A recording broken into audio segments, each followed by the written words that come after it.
So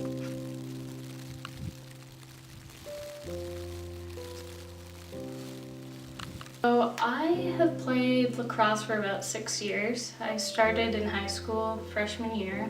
One of my friends got me into it. We were on the same soccer team, and she's like, "You should totally try lacrosse." And I'm like, "Okay, I'm up for anything. You know, I love sports, so why not?"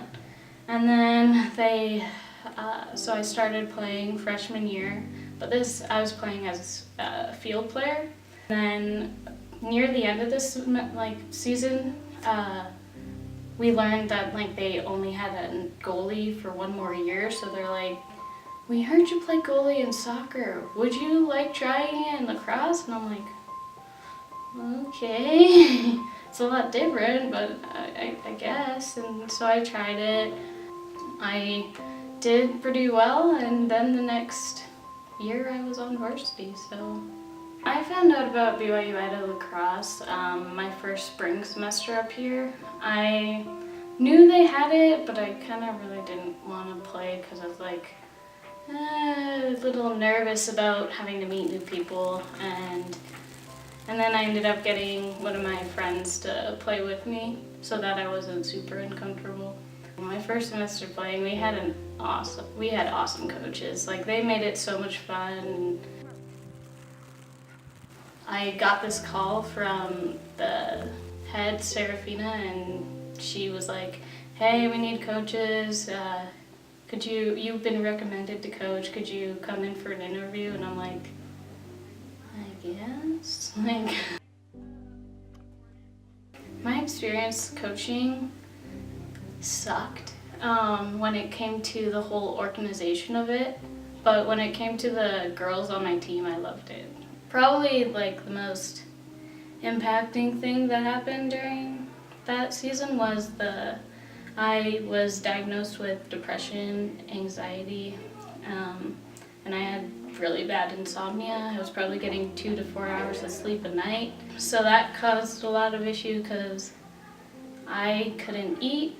I think there would be days where I wouldn't eat, and then all my friends would notice. And then I finally kind of gave in and went to the doctor, obviously since I've been diagnosed, but I went to the doctor.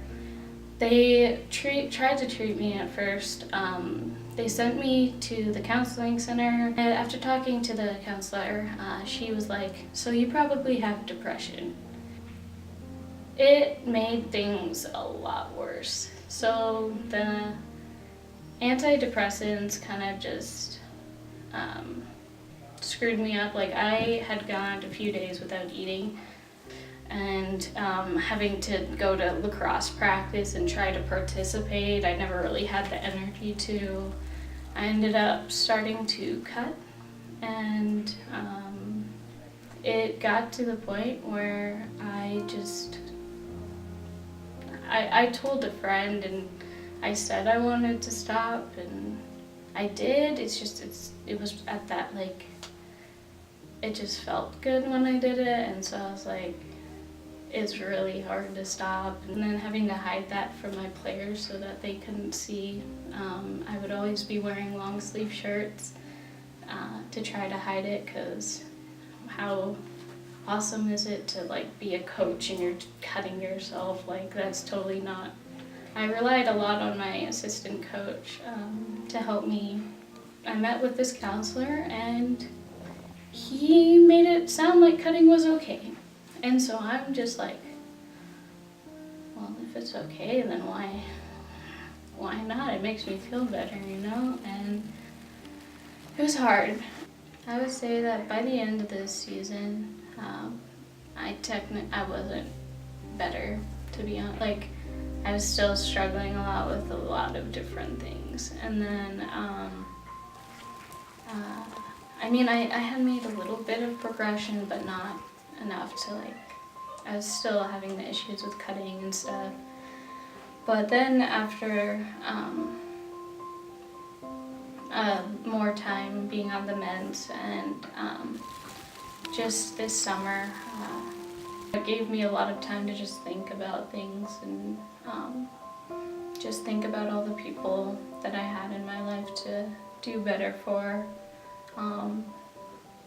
I did end up slipping up, but it's now been, I think, 2 or 3 months since the last slip up, and I've been doing a lot better. And this semester, taking 14 credits, passing all my classes with A's and B's.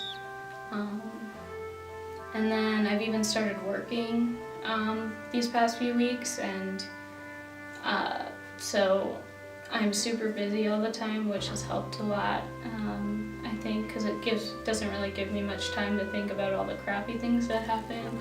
So I kind of try to focus more on the positive things.